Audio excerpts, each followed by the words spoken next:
Elisabeth Moulimard, 70 ans. J'ai appris avec un tourneur, Jean-Dominique Denis, depuis 1982, exactement 3. Je vis essentiellement de mon tournage, je vivais essentiellement de mon tournage jusqu'à 65 ans. Je continue à vivre essentiellement de mon tournage, sauf que depuis 65 ans, je touche une misérable retraite.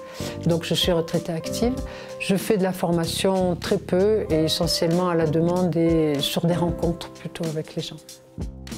Ce que je dis souvent, c'est que je suis toujours un peu en équilibre entre l'utilitaire et le créatif. L'essentiel quand même de mes ventes et de mon travail, c'est plutôt l'utilitaire, mais pas seulement. Déjà, il y a l'univers de cette maison, de cet atelier, du bois, de tout ça. Puis en fait, l'inspiration, moi, c'est plutôt un peu quand je rentre dans mon atelier. Parfois, j'y vais pour une production précise parce que j'ai besoin de faire, je sais pas, un pied de lampe ou des pieds de lampe ou une petite série de dessous de plat. Mais sinon, je regarde un peu. J'ai toujours plein de morceaux de bois dans mon atelier qui sont là, prêts ou pas prêts. Et puis selon ce qui se passe, je fais, quoi. Et quand je sais vraiment pas quoi faire, je prends un morceau de bois et je tourne un bol. Parce que ça, c'est mon favori dans le tournage.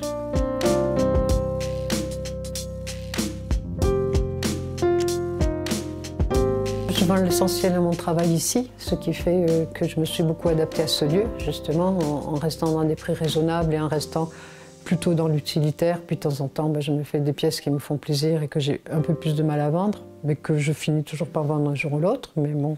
Ici, j'ai aussi 2 dépôts dans des boutiques très proches, pas loin d'ici, et qui sont des boutiques associatives de producteurs et d'artisans. C'est surtout pour moi aussi une vitrine, parce que comme c'est pas très loin, les gens après peuvent venir ici dans mon atelier et voilà. Et puis sinon, j'ai fait beaucoup d'expos avec l'AFTAB au début, surtout au début de l'AFTAB. Bon, c'était pas toujours très lucratif, mais c'était toujours valorisant et sympathique.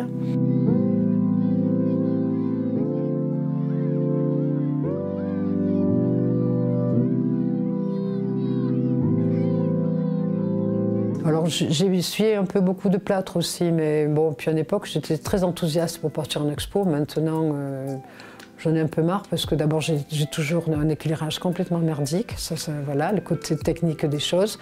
Donc quand je suis allée à la Chaise-Dieu l'année dernière, mon stand était très intime, j'avais mes petits spots tranquilles, enfin bon, c'est pas...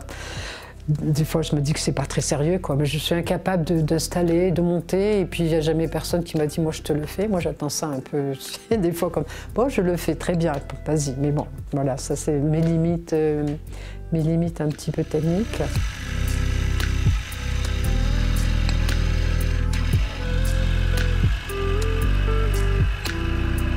Moi, je dirais Jean-François Escoulène, mais...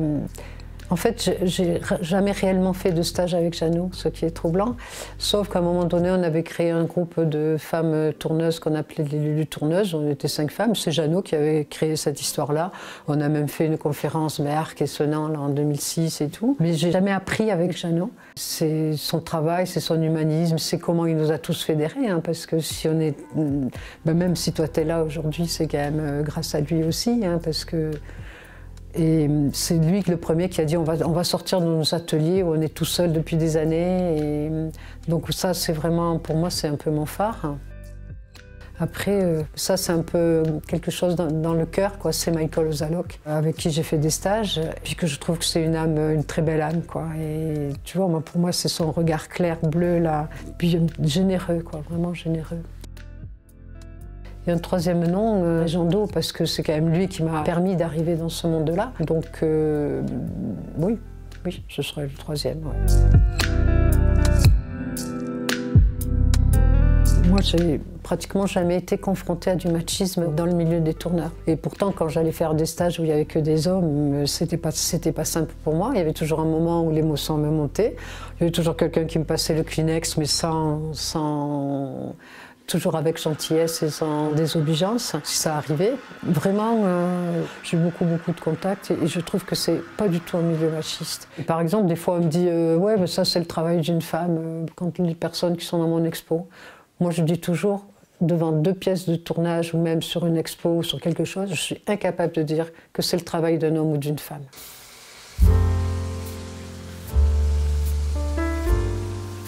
Alors en termes de clientèle, c'est un peu une autre histoire, parce qu'on reste vraiment dans les schémas très classiques. Ah oui, eh bien, je croyais que c'était un homme, enfin bon, tout ce qu'il y a un petit peu sur l'écho des copeaux. Et c'est votre mari qui le fait, et il est où le tourneur? Ça, je l'entends encore. Ah, ben, ah oui, ah, c'est vous qui le faites? Je pensais que ce serait un homme. Bon, des choses comme ça, j'en entends encore. En plus, maintenant, je pense que le fait que je sois relativement vieille, ça choque encore plus, parce qu'on n'imagine pas qu'une vieille comme moi, enfin, vieille entre guillemets, je veux dire, mais tu vois, le physique que j'ai, on n'imagine pas que je suis en train de tronçonner ou que je suis en train de tourner, d'autant plus peut-être, je sais pas, hein, c'est pas toujours clairement dit, mais tu sens que... J'ai pas de conseils à donner, faire son chemin, mais comment veux-tu que je donne des conseils? Je trouve que c'est tellement difficile de vivre des métiers d'art actuellement, et quand je vois les jeunes comment ils galèrent, moi, parfois même, je suis démunie, je ne sais pas trop quoi leur dire, hein, sinon de persister, d'avancer, ouais, quelque chose comme ça, quoi.